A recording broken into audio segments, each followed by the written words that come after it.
ஜோதிட வணக்கம்.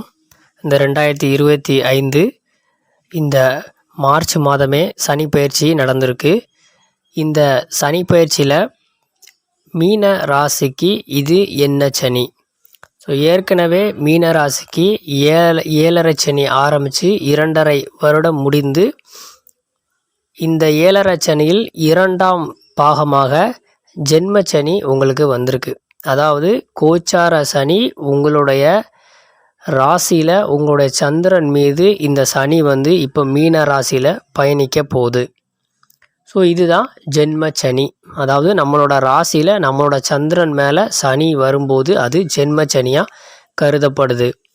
இந்த ஜென்ம சனி என்னெல்லாம் பண்ணோம் அப்படின்னா சுருக்கமாக நம்ம பார்க்கணும் அப்படின்னா, இந்த ஜென்ம சனி அப்படிங்கிறது இது மங்குச்சனி பொங்குச்சனி அப்படின்னு எடுத்துக்கிட்டோன்னா, சின்ன குழந்தைங்களாக இருந்தால் பெரிய அனுபவம் அப்படிங்கிறது கிடைக்காது. இதே 20 வயதுக்கு மேலே உள்ளவங்களுக்கு இந்த ஜென்மச்சனி அப்படின்னா, இந்த ஏழரை சனி முழுவதும் உங்களுக்கு ஒரு மிகப்பெரிய அனுபவத்தை கண்டிப்பாக கற்றுத்தரும். அதே மாதிரி வாழ்க்கையில் பல திருப்பங்களை உண்டு பண்ணும்.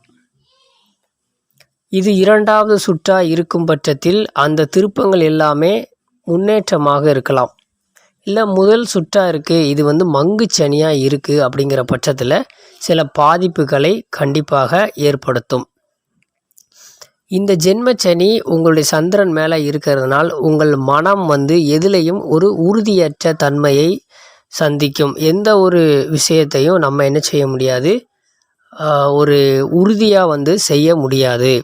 எதிலையும் ஒரு தடை, தாமதம், தயக்கம், பயம், பதட்டம், இந்த மாதிரியான ஒரு விஷயங்கள்லாம் உங்களோட வாழ்க்கையில் இந்த ஏழரை சனி முழுவதும் போகும்.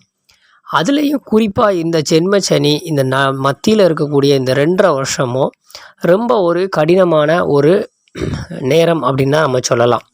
ஸோ அதனால தான் நம்ம என்ன சொல்கிறோம், இந்த ஜென்ம சனியை பொறுத்த வரைக்கும் எல்லா விஷயங்கள்லையும் கவனம் தேவை.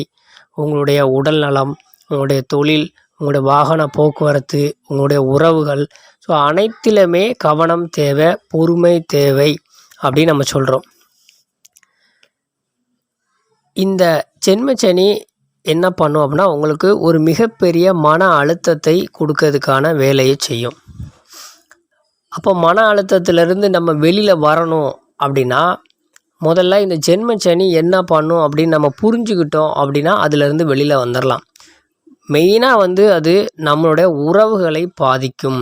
குடும்பம், இல்லை நம்மளோட நண்பர்கள், இல்லை ஒரு நம்ம நேசிக்கிறவங்க, இந்த மாதிரி காதல் செய்கிறவங்க, காதல் லவ் ஃபெயிலியர் ஆகிறது, குடும்பத்துக்குள்ளே சண்டை வர்றது, இந்த மாதிரி உறவுகளில் என்ன செய்யும், முறிவை ஏற்படுத்தக்கூடிய வேலையை செய்யும். சுய ஜாதகத்தோட பலன்களை பொறுத்து சிலவங்களுக்கு நோய்களை கொடுக்கும். இது சிலவங்களுக்கு சுய ஜாதகத்தில் நல்ல பலன் இருக்கிற பட்சத்தில் அவங்கள இந்த ஜென்மச்சனி என்ன பண்ணோம்னா அவங்களுக்கு கடினமான வேலைகளை கொடுத்து அவங்கள ரொம்ப பிஸியாக வச்சுருக்கோம். அந்த மாதிரி வச்சுருந்து அவங்கள டெவலப் பண்ணி விடும்.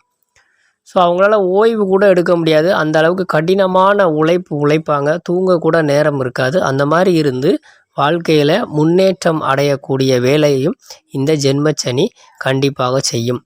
ஸோ எப்படி இருந்தாலும் இந்த ஜென்மச்சனியை பொறுத்தவரை மீனராசிக்கு இப்போ ஜென்மச்சனி, எந்த ராசியாக இருந்தாலும் ஜென்மச்சனியில் எல்லா விஷயத்தையும் கொஞ்சம் கவனமாக செய்கிறது ரொம்பவே நல்லது.